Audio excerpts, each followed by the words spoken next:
নবী করিম সাল্লাল্লাহু আলাইহি ওয়াসাল্লাম বলেছেন এই দাজ্জালের ফিতনা যত ভয়াবহ এর চাইতে বড় একটা ফিতনা আছে তোমাদেরকে আমি বলে দিব। এই প্রশ্ন অন্তর কাঁপায় দেওয়ার মতো প্রশ্ন। এই প্রশ্ন খুবই কষ্টের প্রশ্ন,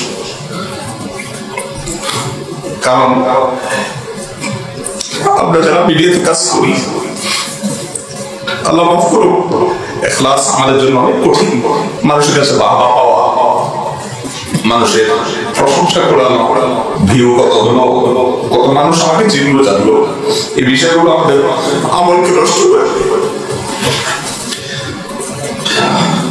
আপনারা দোয়া করবেন আমরা যারা মিডিয়াতে কাজ করি, আলেমরা যারা দাওয়াতের কাজ করেন, আমরা যেন আমাদেরকে ইখলাস দান করেন, আমরা যেন শুধুমাত্র আল্লাহর সন্তুষ্টির জন্য কাজ করতে পারি। এই প্রশ্ন অন্তর কাঁপায় দেওয়ার মতো প্রশ্ন। এই প্রশ্ন তো আমার প্রশ্ন। যারা নতুন দিনের পথে আসেন ভাইরা আমার, অনেক বড় চ্যালেঞ্জ।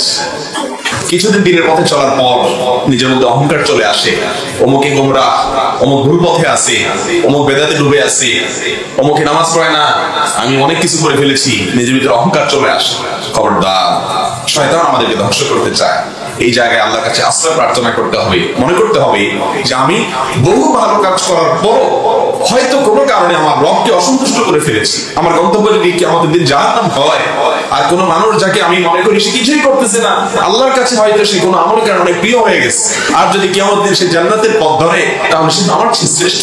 অতএব ঈমানদার কাউকে তাচ্ছিল্য করতে পারে না, কিন্তু আমাদের দ্বারা হয়ে যায়। শয়তান আমাদের মধ্যে এই প্রবৃত্তি, কুপ্রবৃত্তির যে প্রভাব, এটার ফলে আমাদের মধ্যে অহংকার এনে দেয় এবং লোক দেখানো মানসিকতা নিয়ে আসে। এই জন্য আল্লাহর কাছে আশ্রয় প্রার্থনা করতে হবে। ভাই আমার, একটা হাদিস আপনারা অনেকেই শুনেছেন, নবী করিম সাল্লাল্লাহু আলাইহি ওয়াসাল্লাম বলেছেন দাজ্জালের ফিতনা কিয়ামতের আগে সবচেয়ে বড় ফিতনা হবে। ভাই, দাজ্জালের ফিতনা কত ডেঞ্জারাস ফিতনা আপনারা জানেন। নবী করিম সাল্লাল্লাহু আলাইহি ওয়াসাল্লাম বলেছেন দাজ্জালকে দেখে মানুষ আল্লাহ মনে করে তার পূজা শুরু করে দিবে এবং বেঈমান হয়ে যাবে। জ্ঞান বিজ্ঞানের উন্নতি দেখে অনেক মানুষ এখনই আল্লাহর অস্তিত্ব অস্বীকার করা শুরু করছে। দাজ্জালের কাছে যে সায়েন্স থাকবে, যে টেকনোলজি থাকবে, যে ক্ষমতা থাকবে, সেটা কি? সেটা এই পর্যায়ে যাবে যে একজন আস্ত মৃত মানুষকে সে জিন্দা করে ফেলবে। পৃথিবীতে এখন এমন কোন টেকনোলজি আবিষ্কার হয়েছে, কিন্তু দাজ্জাল সেটা করতে পারবে। কোথায় যাবে পৃথিবী? আবার একজন আস্ত জীবিত মানুষকে সেই ইশারা করবে মরে যাও, সাথে সাথে লাশ হয়ে যাও। গোটা পৃথিবীর খাদ্য তার নিয়ন্ত্রণে চলে আসবে। এক হাতে রুটি পাহাড় যাবে, আরেক হাতে পানির নহর যাবে। গোটা পৃথিবীর পানি তার কন্ট্রোলে চলে যাবে। তার হাতে জান্নাত দেখা যাবে, জাহান্নাম দেখা যাবে। এগুলো সব ধোঁয়াশা। এগুলো দেখে দলে দলে মানুষ বেঈমান হয়ে যাবে। আজ জ্ঞান বিজ্ঞানের সামান্য একটু উন্নতি, টেকনোলজির একটু উন্নতি দেখে আমাদের কত যুবক ভাইয়েরা নাস্তিক হয়ে যাচ্ছে, নিজের মালিককে অস্বীকার করে ফেলতেছে। সামান্য একটু চমক দেখে সে জানে না তার রব এগুলা ফিতনা হিসেবে দিয়েছে, পরীক্ষা হিসেবে দিয়েছে।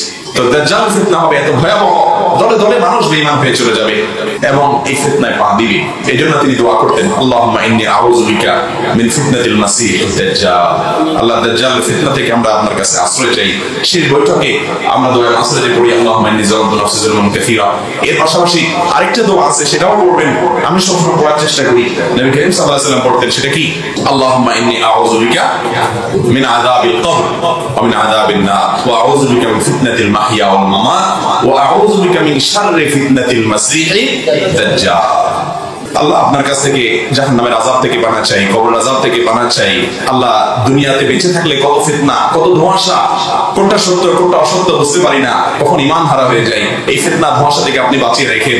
আর দাজ্জাল যখন আসবে, তখন যদি আমি বেঁচে থাকি, তো তার ফিতনা থেকে আপনি আমাকে বাঁচাবেন। এই দোয়া নবী সাল্লাল্লাহু আলাইহি ওয়াসাল্লাম শিক্ষা দিয়েছেন। কত বড় ফিতনা হবে, 1450 বছর আগে তিনি দোয়া করেছেন। শুধু তাই নয়, হাদিসে আসছে যত নবী রাসূল পৃথিবীতে এসেছেন, সমস্ত নবী রাসূল তার উম্মতদেরকে সাবধান করে গেছেন দাজ্জালের ফিতনার ব্যাপারে তোমরা সাবধান থাকবা।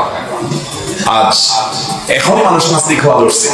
যুবকরা একটু সায়েন্স টেকনোলজির ছোঁয়া পাওয়ার পরে নিজের মালিককে অস্বীকার করতে শুরু করে, তখন কি অবস্থা দাঁড়াবে? তো যেটা বলছিলাম, নবী করিম সাল্লাল্লাহু আলাইহি ওয়াসাল্লাম বলেছেন এই দাজ্জালের ফিতনা যত ভয়াবহ এর চাইতে বড় একটা ফিতনা আছে, তোমাদেরকে আমি বলে দিব। সাহাবায়ে কেরাম ইয়া রাসূলুল্লাহ অবশ্যই বলেন, কি যেটা দাজ্জালের ফিতনা চাইতে বড়? তখন তিনি বললেন দাজ্জালের ফিতনার চাইতে বড় ফিতনা হলো মানুষের মধ্যে গুপ্ত শিরক ঢুকবে। গুপ্ত শিরক প্রকাশ্য শিরক না, ভিতরে ভিতরে ক্যান্সার যেটাকে বলে, ভিতরের ক্যান্সার টের পাওয়া যাবে না। গুপ্ত শিরক, ডাইরেক্ট শিরক, একটা মানুষ মূর্তি পূজা করে, একটা মানুষ আল্লাহর সঙ্গে শিরক করে, কবরে যায় প্রার্থনা করে, কবর আল্লাহর কাছে চায়, সরাসরি শিরকে আকবার করে, সেটা আরেক বিষয়। কিন্তু এই শিরকটা এমন হবে যে শিরকটা সে ফিল করতে পারবে না, আঁচ করতে পারবে না, ভেতর দিয়ে তাকে শেষ করে ফেলবে। সেই গুপ্ত শিরকটা হলো দাজ্জালের ফিতনার চেয়ে মারাত্মক। আর এই গুপ্ত শিরক কি? সেটা হলো রিয়া বা লোক দেখানো কাজ করা। কি দেখানো কাজ করা? লোক দেখানো কাজ করা। ভাইরা আমার, যারা আল্লাহ তাআলা পয়সা করে দিয়েছে, দান দক্ষিণা করেন, বড় কঠিন একটা কাজ ভাই।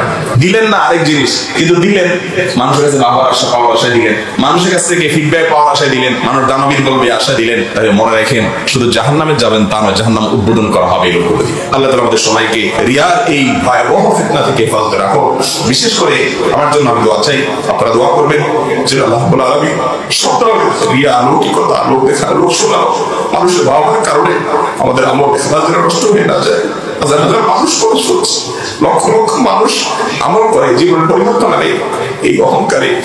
মানুষকে দেখানো, মানুষকে শোনানো, বাহবা পাওয়ার উদ্দেশ্য যেন না থাকে।